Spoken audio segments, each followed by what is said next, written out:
অতি দুখজনক কথা যে বিজেপি দলৰ মানে মুখ্যমন্ত্ৰী মহোদয়ে এনেকুৱা কথা কৈ থাকে আমাক যে বিধায়কৰ কাম নাই, স্পিকাৰ লগত চাহ খাব লাগিব।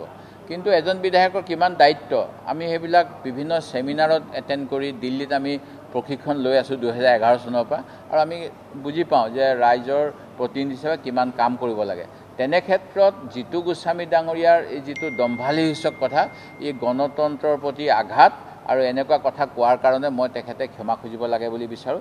কাৰণ পুলিচ কাৰো পকেটত থাকিব নালাগে, প্ৰশাসন কাৰো পকেটত থাকিব নালাগে, তেখেতসকলে সংবিধানৰ পকেটত থাকিব লাগে। কিন্তু এই বিধায়কজনৰ কথাৰ পৰা স্পষ্ট হৈছে যে অসমত ৰাজনৈতিক প্ৰেক্ষাপট দুষ্টভাৱে আৰক্ষী প্ৰশাসন আৰু সাধাৰণ প্ৰশাসনক মুখ্যমন্ত্ৰী আৰু তেখেতৰ সাংগু পাংগুসকলে ব্যৱহাৰ কৰি আহিছে, আৰু ইয়াৰ উদাহৰণ অনেক আছে।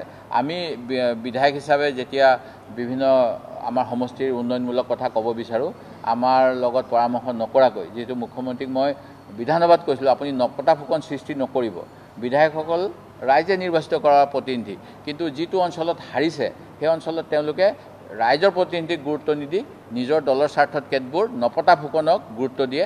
আৰু মোৰ সমষ্টিটো এনেকুৱা নপতা ফুকন আছে, অন্য বহুতকেইটা সমষ্টিত আছে, আৰু তেওঁলোকে বিভিন্ন ৰাইজৰ কামত বিধি পথালি দি থাকে, যিটো উচিত নহয়।